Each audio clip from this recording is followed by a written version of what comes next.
ప్రతి ఉదయం దేవుని వాగ్దానం అనే కార్యక్రమానికి ప్రేమతో మిమ్మల్ని ఆహ్వానిస్తుంటున్నాను.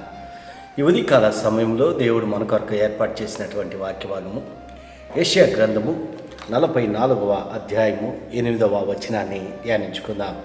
యెషయా గ్రంథము 44వ అధ్యాయము 8వ వచనాన్ని ధ్యానించుకుందాం. మీరే నాకు సాక్షులు, నేను తప్ప వేరొక దేవుడున్నాడా?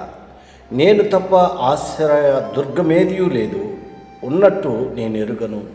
క్రీస్తునందు ప్రియమైన దేవుని బిడ్డలారా, ఈ ఉదయకాల సమయంలో పరిశుద్ధాత్మ దేవుడు మనకిస్తున్నటువంటి వాగ్దానము, మీరే నాకు సాక్షులు, నేను తప్ప వేరొక దేవుడు ఉన్నాడా? ఈ యొక్క వాగ్దానాన్ని దేవుడు మనకును మన కుటుంబాలకును ఆశీర్వాదకరముగాను దీవెనకరముగాను మార్చునుగాక. ఈ యొక్క మాటల్లోని ఆత్మీయ సత్యాలను ఆత్మీయ అర్థాలను మనం పరిశీలించినట్లయితే గమనించినట్లయితే పరిశుద్ధాత్మ దేవుడు యెషయా ప్రవక్త ద్వారా ఇశ్రాయేల్ యొక్క ప్రజలను ఉద్దేశించి ఇక్కడ ఈ మాటలను మాట్లాడుతూ ఉంటున్నాడు. ఎందుకనగా దేవుని యొక్క అద్భుత కార్యాలు, దేవుడి యొక్క ఆశ్చర్యమైనటువంటి కార్యాలు ఇశ్రాయేల్ యొక్క ప్రజల పట్ల దేవుడు జరిగించి ఉంటున్నాడు. వారు కన్నులారా మరి చూసి ఉంటున్నారు. అందుకే దేవుడు అంటున్నాడు, మీరే నాకు సాక్షులు. వారి జీవితాల్లో దేవుడు చేసినటువంటి కార్యాలు, ఐగుప్తు దేశం మొదలుకొని ఏ రీతిగా ఐగుప్తు దేశంలో నుండి వారిని బయటికి రప్పించి మరి అరణ్యయాత్రలో 40 సంవత్సరముల అరణ్యయాత్రలో దేవుడు ఎలాంటి అద్భుతాలు చేశాడు, ఎలాంటి ఆశ్చర్య కార్యాలు మరి చేశాడు అనేది వారు కన్నులారా వారు చూసి ఉంటున్నారు. అందుకే దేవుడు అంటున్నారు.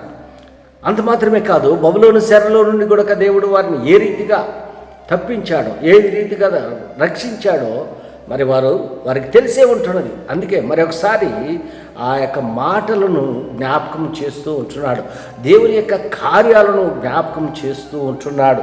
అంత మాత్రమే కాదు, దేవుడు అంటున్నాడు, నేను మొదటి వాడను కడపటి వాడను అని. ఆ పైభాగంలో మనం చూస్తుంటున్న 6వ వచనంలో మరి ఆయన ఉన్నవాడు అనువాడుగా ఉంటున్నాడు, ఆయన అల్ఫా ఒమేగా ఉంటున్నాడు, ఆయన ఆది అంతమై ఉంటున్నాడు, ఆయన సర్వాధికారి అయి ఉంటున్నాడు, సర్వశక్తి కలిగినటువంటి దేవుడుగా ఉంటున్నాడు. క్రీస్తునందు ప్రియమైన దేవుని బిడ్డలారా, ఈ ఉదయకాల సమయంలో ఈ మాటలు వింటున్నటువంటి నీవు నేను మరి దేవుని ఎరిగినటువంటి బిడ్డలుగా ఈ లోకంలో మనం జీవిస్తూ ఉంటున్నప్పుడు ఆయన ఉన్నవాడు అనువాడు అయిని ఉన్నాడని మరి ఎరిగి మనము జీవించేటువంటి వారిగా ఉండాలి.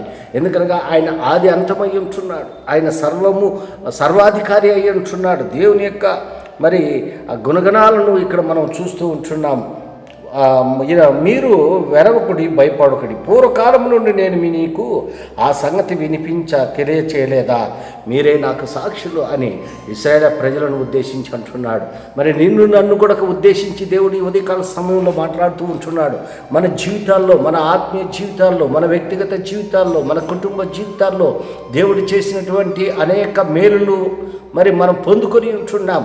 దేవుడు అద్భుత కార్యాలను మనం రుచి చూసి ఉంటున్నాం. దేవుని యొక్క కృపను మనం అనుభవిస్తూ ఉంటున్నాం. అందును బట్టి మనము దేవునికి సాక్షులుగా ఉండాలని దేవుడు ఇష్టపడుతూ ఉంటున్నాడు. మరి దేవుడు చేసినటువంటి కార్యాలను బట్టి, దేవుడు చేసినటువంటి అద్భుతాలను బట్టి మరి 10 మందికి మనం వివరించేటువంటి వారిగా, 10 మందికి మనం సాక్షులుగా మరి ఉండేవారిగా మనం ఉంటున్నామా?